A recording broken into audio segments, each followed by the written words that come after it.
ପୂର୍ବବର୍ତ୍ତୀ ଅଧ୍ୟାୟରେ କୁହାଯାଇଛି ଯେ ମନୁଷ୍ୟ ଆତ୍ମାର ସର୍ବୋଚ୍ଚ ବାସସ୍ଥାନ ହେଲା ସତ୍ୟଲୋକ।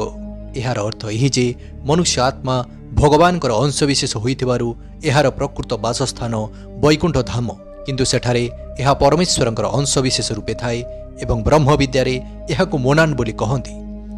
କ୍ରମବିକାଶ ଲାଗି ଏହି ମୋନାନ୍ ସତ୍ୟଲୋକରେ ପ୍ରକାଶ ପାଏ। ଯେପରି ପରମେଶ୍ୱରଙ୍କର ବିକାଶ ତ୍ରିବିଧ, ସେହିପରି ମୋନାନ୍ର ପ୍ରକାଶ ମଧ୍ୟ ତ୍ରିବିଧ। ଏହାର ଗୋଟିଏ ଅଂଶ ସତ୍ୟଲୋକରେ ରହେ ଏବଂ ଏହାକୁ ଆମ୍ଭେମାନେ ସ୍ପିରିଟ୍ କହୁ। ଏହାର ଦ୍ୱିତୀୟ ଅଂଶ ତପଲୋକରେ ପ୍ରକାଶ ପାଏ ଏବଂ ଏହାର ତୃତୀୟ ଅଂଶ ସ୍ୱର୍ଗଲୋକର ଅରୂପ ବିଭାଗରେ ରହେ। ଏହି ତିନୋଟି ଅଂଶକୁ ଏକତ୍ର ଭାବରେ ଆତ୍ମା କୁହାଯାଏ।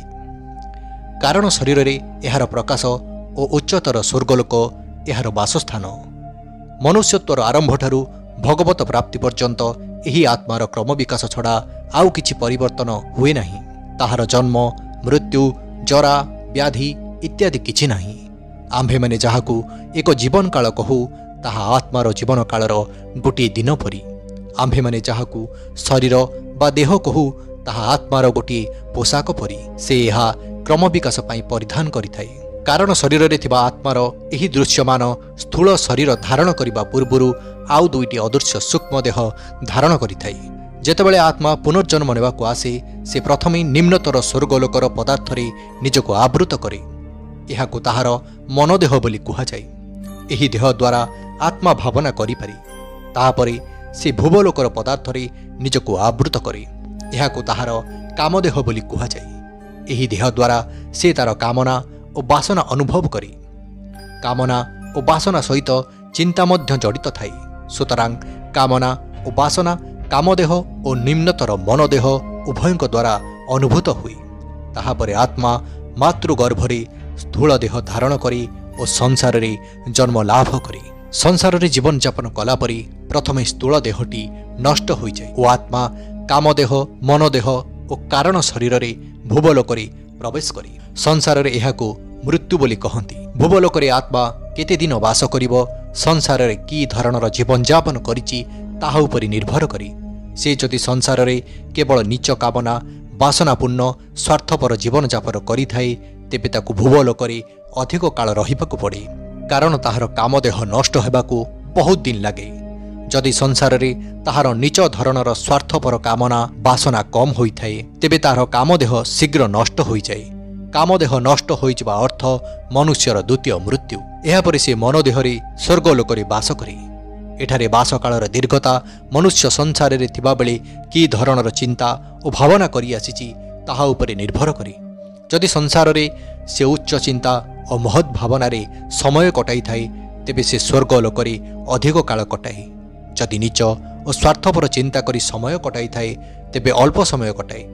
ମନଦେହ ନଷ୍ଟ ହେବା ପରେ ମନୁଷ୍ୟ ତାହାର କାରଣ ଶରୀରରେ, ଯାହାକି ତାର ନିଜ ଶରୀର, ଉଚ୍ଚତର ସ୍ୱର୍ଗଲୋକରେ, ଯାହାକି ତାର ନିଜ ବାସସ୍ଥାନ, ସେଠାରେ ସେ ବାସ କରେ। ଏଠାରେ ସାଧାରଣ ମନୁଷ୍ୟ ପୂର୍ଣ୍ଣ ଭାବରେ ଜାଗରିତ ନଥାଏ।